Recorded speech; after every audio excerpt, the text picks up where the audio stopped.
Yan, ilalagay natin yan. Ay, oh my God.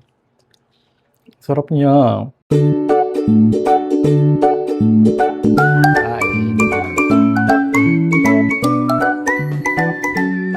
Sarap ng feeling. Ano to?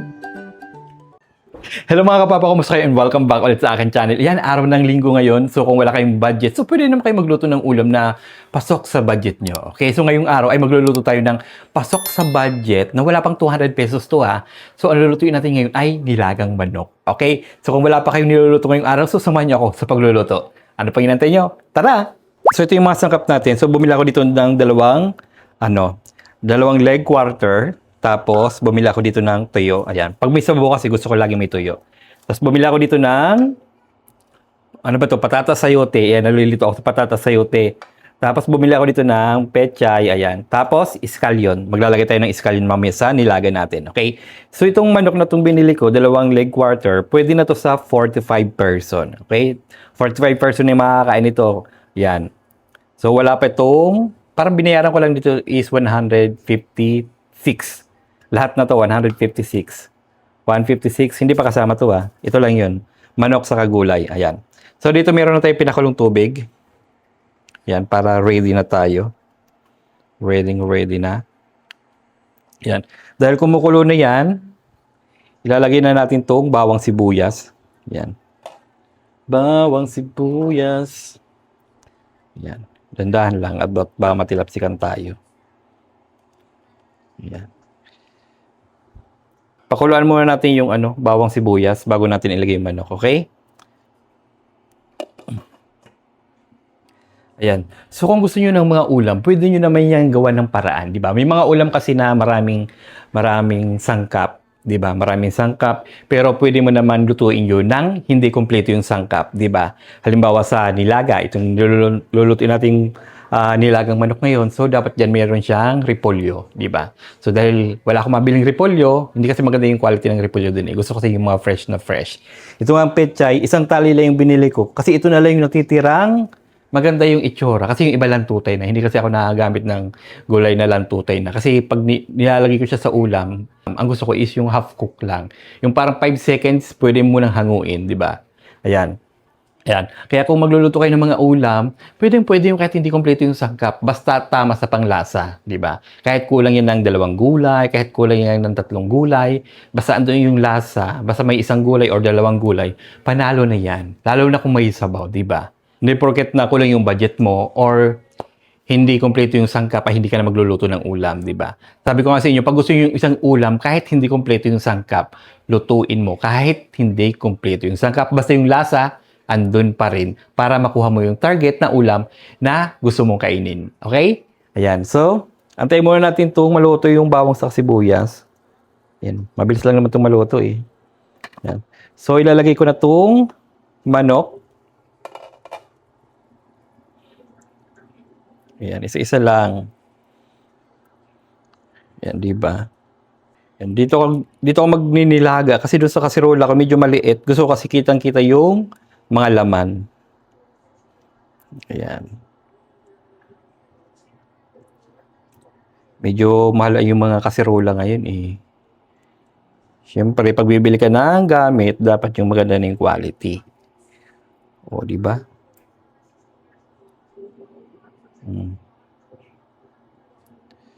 Ayan. O, di ba? Na-cover naman yung yung karne eh. Yan. Pag magluluto kayo ng ulam, dapat laging cover yung karne niya.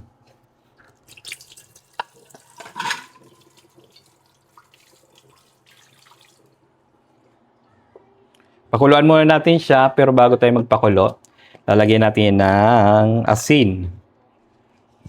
Maglalagay muna ako dito ng paunang asin. Mamaya na tayo mag-a-adjust. Mamaya tayo magdadagdag kung kailangan pa ng asin. Yan. Tapos maglalagay tayo dito ng paminta. Yan. Damihan natin. Ayan. Mamaya maglalagay tayo ng crushed paminta pag malapit ng maluto. Yung patatas, mamaya ko na ito babalatan kasi nagdidilaw-dilaw siya pag di ba? Pag nakatingga. Cover muna natin ulit. Ayan, kumukulo na siya. Ayan. Ayan. Yan, sa pagluluto, depende sa inyo kung ilang oras niyo lulutuin yung mga ulam niyo. Nakadepende yun sa inyo. Kasi may mga tao na gusto overcook yung karne. Gusto half cook lang yung gulay. May gusto naman yung gulay is lutong-luto din. Kaya nakadepende yun sa inyo. Kaya hindi ako nagbibigay ng oras pa nagluluto ako. Kung ilang oras niyo papakuluan, di ba? Kung ilang oras niyo kikisahin. So nakadepende yun sa inyo. Basta sa akin, pagdating sa manok, gusto ko talaga yung lutong-luto. Yung parang naaagnas na yung laman.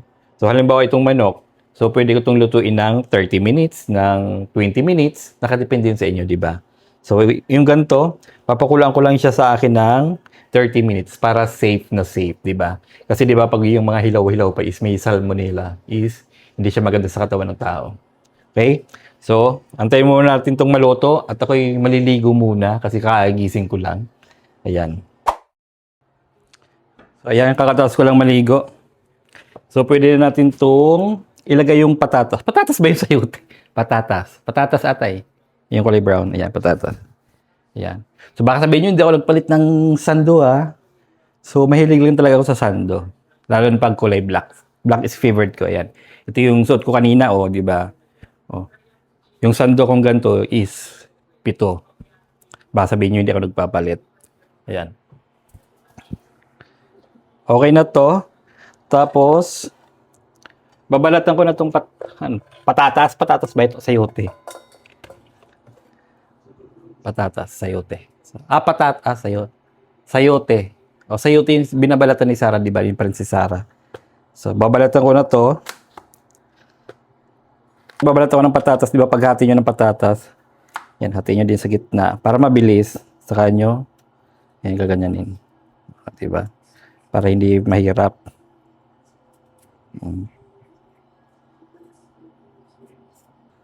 Medyo nagugutom na din ako. Wala pa akong sinaing. Anong oras pa lang? Mag-11? O mag-11 pa lang naman. Ayan. Late na ako nagising kanina. Balak ko nga sana mag-sardinas na lang sa kapechay. Ikaw na medyo late na din. Sabi ko, masasayang masasayang tong iskalyo na binili ko, di ba? Pang 4 days na to dito sa bahay, mabuti hindi nabubulok. Yan, oh. Nilagay ko lang siya sa styro na may yelo. Wala akong ref hindi ako nagre-ref. Yan, ugasan muna natin tong patatas.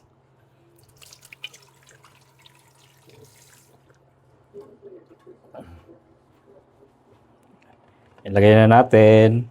Hop. Ayan. Palambutin. Tapos maglalagay tayo dito ng Knorr cubes. Sino yung Knorr cubes?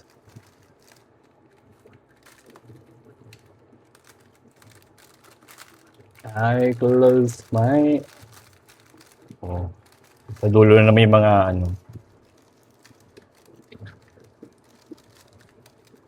Pahirapan makuha Nagtatago ka dyan. Hindi pa tinignan, hindi pa makikita. Lagay ko na itong Knorr cubes.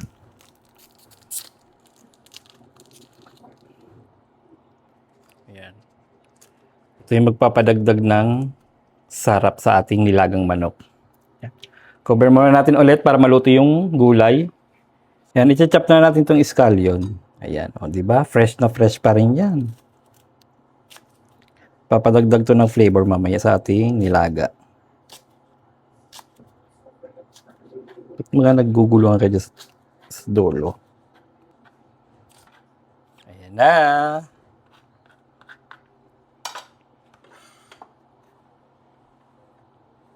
Ayan na. Excited na akong humigop ng sabaw. Habang inaantay natin lumambot yung gulay, magpiprito na ako ng tuyo doon sa likod. Ayan, luto na yung ating tuyo. Bango, no? Ayan. Okay. Pwede na rin to. So, ilagay na natin tong pechay. Pechay. Ilagay na natin yung pechay. Sa tabi muna, sa tabi. Yan, tabi. Masarap dito sana maraming pechay kaso hindi maganda yung pechay dun sa binibilhan ko. Medyo lantotay na yung iba. Masarap bumili ng pechay ng mga gulay-gulay sa supermarket. Talagang maganda yung quality at laging fresh. Kaso medyo nga lang may mahal. Parang ano, yung isang balot nila doon is 50 o 30. Ayan. Tapos, ilalagay na natin tong iskalyon. Yan, ilalagay na natin yan. Ang sarap ng ating nilaga. Oh my God. O, diba? Ay, nakakagutom. Yan. Pag ganito, pwede na natin yung patayin yung apoy. Yan. Tikiman muna tayo. Tikiman time. Ayan, ano kaya ang kulang? Ay, oh my God. Sarap niya. Sarap. Okay na yung lasa niya. Pero maglalagay ako dito ng kaunting patis lang. Tapos maglalagay pa pala ako ng ano? Ng crushed paminta. Ayan. Ayan, kaunti lang, oh. Pangbalanse lang to. Pero okay na yung lasa niya. Ayan. Patayin na natin siya. At gusto ko yung pechay, gusto ko malutong pa yung tangkay pag kinakain ko. Ayan. Maglagay lang tayo dito ng crushed paminta, kaunti lang. Ayan. Kakain na tayo. Ayan ang ating nilagang manok. Wow, sarap niyan, oh. Nakakagutom na siya. Andito na yung ating ulam. Wow. Ito yung tuyo natin. Ito yung masarap na i-partner lagi pag sa may sabaw. Sa sinigang, nilaga. Tinola ba pwede? Oh, pwede rin sa tinola. Yan, medyo mainit pa. Kalimutan ko mga tinidor.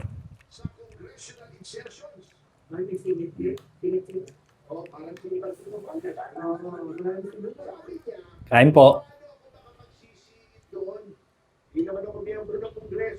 Ayan, oh.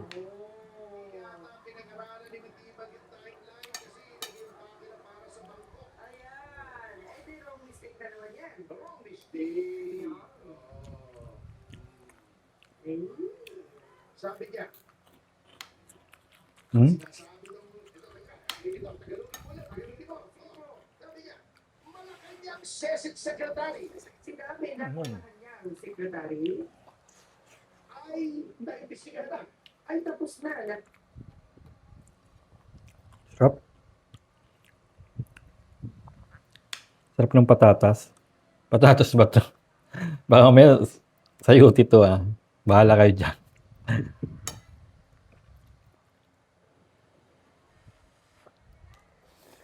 Hmm?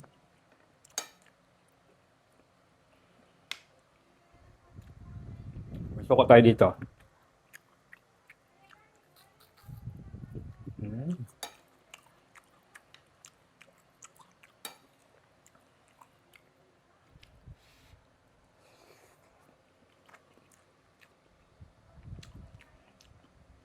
Sabaw, oh.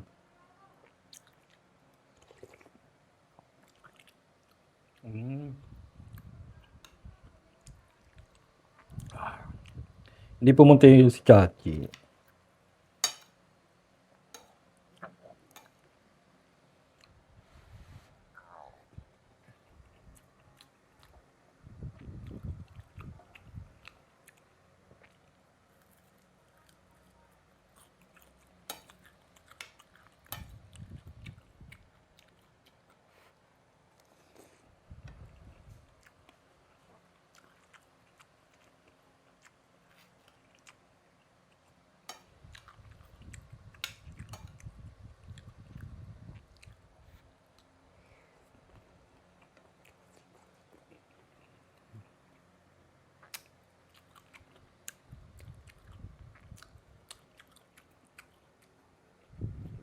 Sabi ito suka.